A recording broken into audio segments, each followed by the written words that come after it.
I I've never made one of these videos before, so I'm just gonna fucking go for it. All right. Last night was Monday Night Raw, and I was drunk as hell during Monday Night Raw, as I am every damn Monday, and I started writing down notes as to what I could say if I made a video. So I guess I'll just go with my notes, so I have some kind of reference point. Anyway,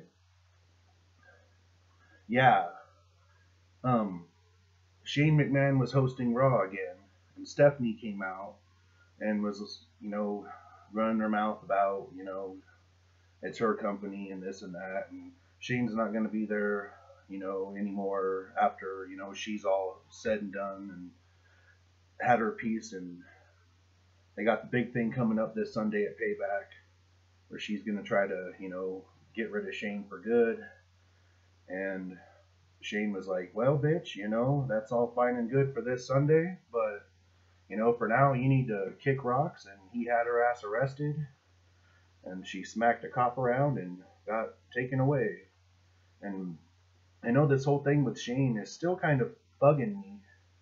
I mean, he's doing good. I like that, they're bringing him in and capitalizing on, so many people being hurt and, violating the wellness policy, and they're changing it up and creating new rivalries and all that stuff. But the thing that kind of bugs me is it made that whole match with The Undertaker completely irrelevant. I mean, it was pointless. I mean, Shane just came in anyway the very next night and started taking over. So it's like, what was the point of having him do that with The Undertaker besides, them trying to come up with something for The Undertaker to do at WrestleMania? And I still think it's bullshit that the streak's broken. He should have retired with the streak, in my opinion, or let the streak go to somebody who was trying to come up. But anyway, and then, oh yeah, I'm still glad that Chris Jericho's around. And, I really did expect him to be gone by now. I kind of expected him to basically disappear after WrestleMania for a few months and come back this fall or this winter or something. But it's cool that he's still around. They had him against Dean Ambrose last night. And it's cool that, Jericho comes in there and, wins a couple matches but puts people over. He doesn't let his pride get in the way. And he just, he goes in there and helps people coming up, even though AJ Styles probably didn't really need it. But, they had him with Dean Ambrose last night, and I really wish they'd get their shit together with Dean Ambrose. Because I really still think if they pushed him correctly, they always start doing something with him.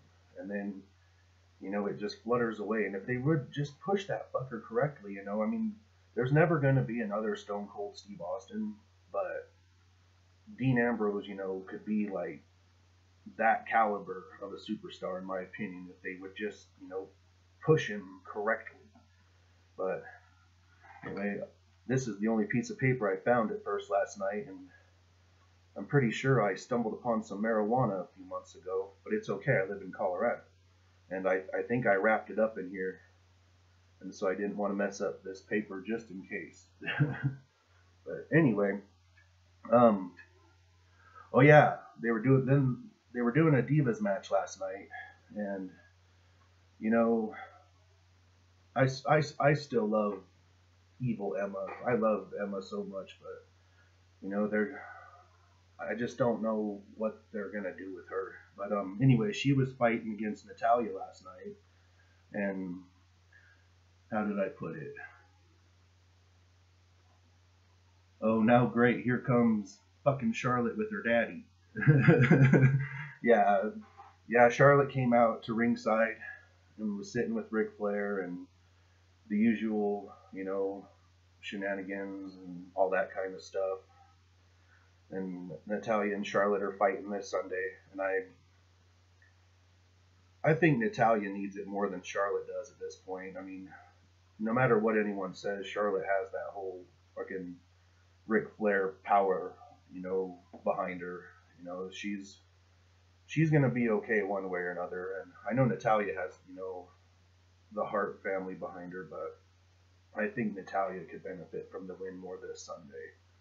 And then, oh yeah, and then after the Divas match, they took that as the prime opportunity to jump right in and do a nice little thing for China.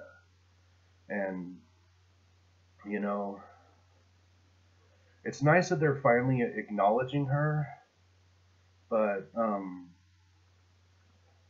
you know, it's just really sad that it took her passing away for them to acknowledge her existence.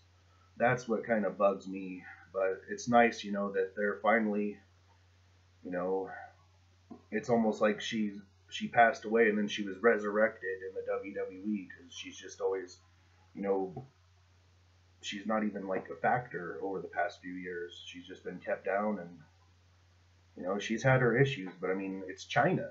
You know, China, you know, paved the way for so many women, and, you know, began the whole thing where, you know, women can be fucking tough. You know, I guess maybe she didn't begin it, but I mean, for like big women, you know, if it wasn't for her, you wouldn't have women like, you know, Lady Tapa and, you know, Havoc and like Nia Jax. You know, I mean, China was obviously more of like a muscular physical specimen, but, you know, she showed that, you know, big women can come in there and, you know, make a name for themselves. I mean, shit, the woman won the Intercontinental title.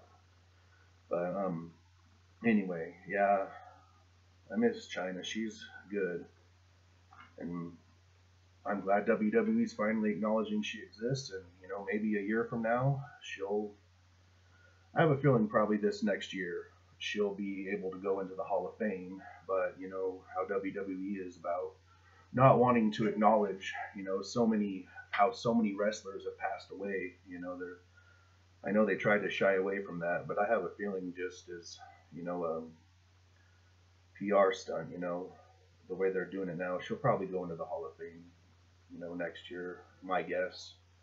But anyway, what else do I got here? All right. Oh yeah, they brought Damian Sandow out, and I was excited to see him, and then they brought out fucking Baron Corbin, and I still don't know how I feel about Baron Corbin. I've been watching him on NXT, you know, and I felt bad for the guy for a while because, you know, he'd been there for so long, and guys that came after him are jumping up to the main roster, and he's still just sitting around, you know, playing jobber for the next big person that comes in. He's a dominating force. You know, he was undefeated for like ever, you know, figuratively, but you know. And they got him to the point where, you know, he's, you know, we're bringing in Samoa Joe. We need someone to job to him. Oh, Baron Corbin's established as a tough guy. He can be a viable challenge for Joe, you know, and, you know, now he's got, you know, that going on with Austin Aries and shit. But anyway, I digress. But yeah, I was worried when I saw Damian Sandow in there because I thought he was just going to fucking job to Corbin. And then, you know, good old fucking Dolph Ziggler came out and, you know, interfered. So I guess technically, you know, Damian Sandow, you know, didn't get his ass kicked, which is good because I worry about dudes like that. You know, Damian Sandow and other guys, you know, there's so many of them that I feel bad for. You know, I mean, I was so excited. I couldn't believe when Zack Ryder won the Intercontinental title at WrestleMania. I was like, you know, and then, you know, I thought The Miz was going to get it at first, of course, you know, and then Ryder got it. And then the fucking Miz gets it the next night, you know, and Miz is another guy, you know. I like The Miz, but I don't like The Miz, you know, but they seem like they're trying to push him, and there's so many guys, you know, that need pushed, like, you know, The Miz, Ryder, Cesaro, Damian Sandow. You know, there's all these guys that just keep getting lost, you know, I mean, but, fucking, I don't know, I have no idea where I was going. I just wish, you know, that more people had an opportunity, and, you know, I was so disappointed when they took the title away from Zack Ryder, because his ass worked so hard to get it, but I guess, you know, kind of The Miz, too. I mean, The Miz, you know, won the championship, went to WrestleMania, and somehow made it into my local newspaper. The only fucking pro wrestler in WWE that's ever been in my newspaper. You know, an actual story about him winning the title and all that shit. And, you know, and I always make sure I watch his damn Christmas movies every year. But anyway, I just wish more people. I mean, but I think WWE is doing good right now with, you know, it's like a bittersweet thing, you know, with so many people being hurt or out for various reasons, you know, it really is giving a lot of people an opportunity to, you know, come up and, you know, and we'll see what happens when, you know, good old fucking Cena comes back and fucking Randy Orton, and I'm really looking forward to fucking Seth Rollins coming back. I'll be really curious to see how that all plays out when he comes back. And anyway, and then fucking oh yeah, Alberto Del Rio was out there, and you know, this League of Nations thing, it's just not going anywhere. I know they just needed something for all these guys to do, and so they threw them all together, you know. But I mean, first of all, Alberto Del Rio needs Ricardo Rodriguez back. He's needed him back for a long fucking time, and I don't see that happening anytime soon, especially with this League of Nations thing going. But who knows how long that's even going to last. But if they do want to do the League of Nations, you know, they could really do something with it. I mean, and they don't necessarily have to be, you know, this heel team. I mean, they could, I mean, WWE is all about, you know, trying to promote positivity and all this shit. And they don't always need to have some kind of an evil fucking international coalition of fucking wrestlers. You know, why not, like, if they really wanted to do something with them, I mean, use them as a metaphor, you know, the world unites against evil kind of thing, you know, bring in someone like Jack Swagger to represent America, you know, or hell, bring up fucking Chad Gable and fucking, you know, all that shit. Bring up those dudes. Fucking American Alpha. Ooh, bring up American Alpha. Throw them in there, you know, and then, you know, maybe you can, like, Sheamus needs to do something, but I mean, you can, you know, put Lana back with fucking Rusev, you know, and that would boost him. I mean, you could do so much with these guys, but I know it's just, you know, a filler group just to have someone, you know, like the New Day or fucking, you know, the Wyatt family go against. You know, I guess it is what it is, but I mean, you know, they could have women in the group, you know. I mean, if WWE had like a women's tag title or some shit, throw fucking Paige and Becky Lynch in there as a team, you know. I don't know. I'm rambling about them, but anyway. Oh yeah, and AJ Styles.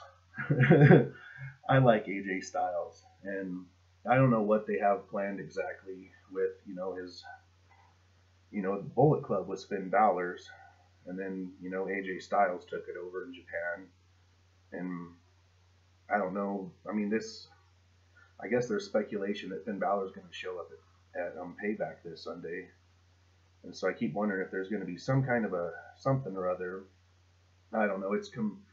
It's complete speculation, but I mean, with AJ Styles and fucking Doc Gallows and all that other dude coming in there, and, you know, JBL's, oh, you know, it's a conspiracy, blah, blah, you know, all that stuff. But I don't know what they're going to do with that. But, you know,